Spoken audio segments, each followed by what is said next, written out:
शुभमन गिल की धमाकेदार शतकीय पारी के बाद भारतीय गेंदबाजों ने ऐसे उड़ाए न्यूजीलैंड के परखच्चे और फिर 2-0 से कर ली सीरीज अपने नाम। जी हां दोस्तों, दिखाएंगे इस वीडियो में हम आपको आज के इस तीसरे टी20 मुकाबले की पूरी हाईलाइट। लेकिन इससे पहले अगर आपको भी टीम इंडिया की धमाकेदार जीत पसंद आई हो तो इस वीडियो को दिल से एक लाइक जरूर कीजिएगा। नमस्कार दोस्तों, आज भारत और न्यूजीलैंड के बीच 3 मैचों की टी20 श्रृंखला का सबसे महत्वपूर्ण और रोंगटे खड़े कर देने वाला महामुकाबला आज नरेंद्र मोदी स्टेडियम अहमदाबाद में खेला गया। दोस्तों, आज का मुकाबला दोनों ही टीमों के लिए काफी महत्वपूर्ण था, क्योंकि जो भी टीम आज का मुकाबला अपने नाम करती वो इस श्रृंखला को जीत जाती। ऐसे में इस महत्वपूर्ण मुकाबले में भारतीय टीम के कप्तान हार्दिक पांड्या ने टॉस जीता और पहले बल्लेबाजी करने का फैसला लिया और विपक्षी टीम यानी न्यूजीलैंड को गेंदबाजी के लिए आमंत्रित किया। ऐसे में भारत की ओर से ओपनिंग बल्लेबाजी करने के लिए ईशान किशन के साथ इस साल बेहतरीन बल्लेबाजी कर रहे शुभमन गिल पारी की शुरुआत करने के लिए मैदान में उतरे। मुकाबले को जीतना था तो टीम इंडिया के इन दोनों ही खिलाड़ियों को भारतीय टीम को एक अच्छी शुरुआत दिलाने की जिम्मेदारी थी। लेकिन दोस्तों, इस महत्वपूर्ण मुकाबले में आज एक बार फिर ईशान किशन का बल्ला खामोश रहा। जी हां, इस मुकाबले का दूसरा ओवर कराने आए माइकल बेसवेल ओवर की दूसरी गेंद पर ईशान किशन को सीधा एलबीडब्ल्यू करते हुए भारतीय टीम को पहला झटका दे दिया। ईशान किशन मात्र 1 रन बनाकर पवेलियन लौटे। फिर 3 नंबर पर बल्लेबाजी करने के लिए मैदान में उतरे राहुल त्रिपाठी। दोस्तों, विकेट गिर जाने के बावजूद मैच के चौथे और 5वें ओवर में शुभमन गिल के बल्ले से चौकों की और बरसात देखने को मिली, जहां पर शुभमन गिल ने चौथे ओवर में 2 करारे चौके जड़े, तो वहीं इसके अगले ओवर में एक बार फिर उन्होंने अपने हाथ खोलते हुए बेंजामिन लिस्टर के खिलाफ 3 करारे चौके जड़ दिए।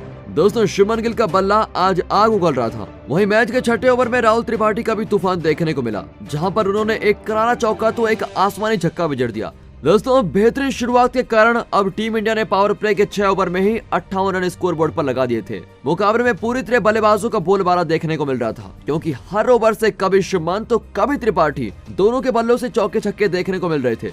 लेकिन दोस्तों, 9वां ओवर कराने आए ईशोदी और उन्होंने बेहतरीन फॉर्म में चल रही साझेदारी को तोड़ दिया।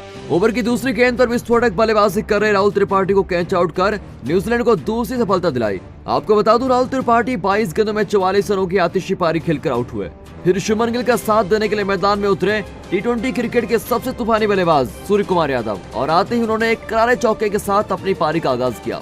दोस्तों, टीम इंडिया के 2 बड़े विकेट गिर गए थे, लेकिन ओपनिंग बल्लेबाज शुभमन गिल रुकने का नाम ही नहीं ले रहे थे, जिसके चलते जल्द ही शुभमन गिल ने मात्र 27 गेंदों में ही इस तीसरे टी20 मुकाबले में अपना धमाकेदार 50 जड़ दिया। लेकिन दोस्तों, विस्फोटक बल्लेबाज सूर्य कुमार यादव तीसरे वनडे मुकाबले में आज कुछ खास कमाल नहीं कर पाए और मैच के 13वें ओवर में बड़ा शॉट खेलने के चक्कर में कैच आउट हो गए और इस तरह उन्होंने अपना कीमती विकेट गंवा दिया। आपको बता दूं, सूर्य कुमार यादव आज मात्र 24 रनों की पारी खेलकर आउट हुए। फिर मैदान में उतरे टीम इंडिया के कप्तान हार्दिक पांड्या। दोस्तों, मैदान में उतरने के बाद आज पांड्या धीमी बल्लेबाजी कर रहे थे, लेकिन दूसरे छोर पर खड़े शुभमन गिल ने 50 के बाद अब मैदान में आतंक मचा दिया था। जी हां, जहां पर पहले उन्होंने 16वें ओवर में बेंजामिन लिस्टर को 2 आसमानी छक्के जड़ दिए, तो वहीं 17वें ओवर में गेंदबाजी करने आए ब्लेयर टिकलर की पूरी तरह पिटाई कर दी। 2 आसमानी छक्के और एक करारा चौका बटोरते हुए मात्र 54 गेंदों में इस तीसरे टी20 मुकाबले में उन्होंने तूफानी शतक जड़ दिया। दोस्तों, शुभमन गिल आज रुकने का नाम ही नहीं ले रहे थे। न्यूजीलैंड का जो भी गेंदबाज आ रहा था उनके बल्ले से पूरी तरह मार खा रहा था।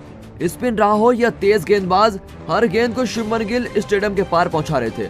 लेकिन दोस्तों, दूसरे छोर पर खड़े कप्तान पांड्या ज्यादा देर तक शुभमन गिल का साथ नहीं निभा पाए और अंतिम ओवर में बड़ा शॉट खेलने के चक्कर में कैच आउट होकर अपना विकेट गंवा बैठे। लेकिन दोस्तों, दूसरे छोर से शुभमन गिल ने अंतिम गेंद तक अपना वही तूफानी अंदाज जारी रखा और ये तीसरा टी20 मुकाबला जीतने के लिए न्यूजीलैंड के सामने 235 रनों का विशाल लक्ष्य खड़ा कर दिया। आपको बता दें, शतकवीर शुभमन गिल 63 गेंदों में 126 रनों की धमाकेदार पारी खेलकर पवेलियन लौटे। फिर इसके बाद भारतीय टीम से मिले हुए 235 रनों के विशाल लक्ष्य का पीछा करने के लिए न्यूजीलैंड की ओर से फिन एलन और डेवन कॉनवे ओपनिंग करने उतरे। टीम इंडिया के दिए हुए लक्ष्य को हासिल करना था तो इन दोनों ही खिलाड़ियों को बेहतरीन बल्लेबाजी करने की जरूरत थी। लेकिन दोस्तों, पहला ओवर कराने आए हार्दिक पांड्या ने न्यूजीलैंड की इन उम्मीदों को वहीं तोड़ दिया। ओवर की 5वीं गेंद पर फिन एलन को स्लिप में खड़े खिलाड़ी सूर्य कुमार यादव के हाथों कैच आउट कराते हुए न्यूजीलैंड को पहला झटका दे दिया। आपको बता दें, फिन एलन महज 3 रन बनाकर आउट हुए। वहीं दोस्तों, दूसरे छोर पर खड़े उनके साथी बल्लेबाज डेवन कॉनवे भी आज ज्यादा देर तक भारतीय गेंदबाजों का सामना नहीं कर पाए और दूसरे ओवर में हार्दिक पांड्या को एक आसान सा कैच देकर पवेलियन चलते बने। आपको बता दें, अर्शदीप सिंह ने उनका विकेट झटका। वहीं दोस्तों, भारतीय गेंदबाजों का तूफान यही नहीं रुका, बल्कि उन्होंने इसी ओवर के अंतिम गेंद पर नए बल्लेबाज मार्क चैपमैन को भी विकेट के परेशान हाथों कैच करा दिया और इस तरह न्यूजीलैंड को पूरी तरह बैकफुट पर धकेल दिया था। साथ ही अगला ओवर कराने आए हार्दिक पांड्या उन्होंने इस बार ग्लेन फिलिप्स का शिकार किया। दोस्तों न्यूजीलैंड का बल्लेबाजी क्रम पूरी तरह से भारतीय गेंदबाजों के सामने आज डगमगा चुका था। 10 रन के भीतर ही न्यूजीलैंड अपने 4 बड़े विकेट गंवा चुकी थी। ऐसे में जल्द ही 4 बड़े झटके लगने के बाद अब मैदान में न्यूजीलैंड की ओर से दोनों खिलाड़ी डेरिल मिचेल और माइकल बेसवेल भारतीय गेंदबाजों का सामना करने के लिए मैदान में उतरे। अगले 1-2 ओवर तक इन दोनों ही खिलाड़ियों ने सही तरीके से भारतीय गेंदबाजों का सामना किया, लेकिन मैच का 5 ओवर कराने आए तूफानी गेंदबाज उमरान मलिक ने इस जोड़ी को भी तोड़ दिया। ओवर की दूसरी गेंद पर बेसवेल को सीधा क्लीन बोल्ड करते हुए न्यूजीलैंड को 5वां झटका दे दिया और इस विकेट के साथ न्यूजीलैंड का आधा बल्लेबाजी क्रम पवेलियन लौट चुका था।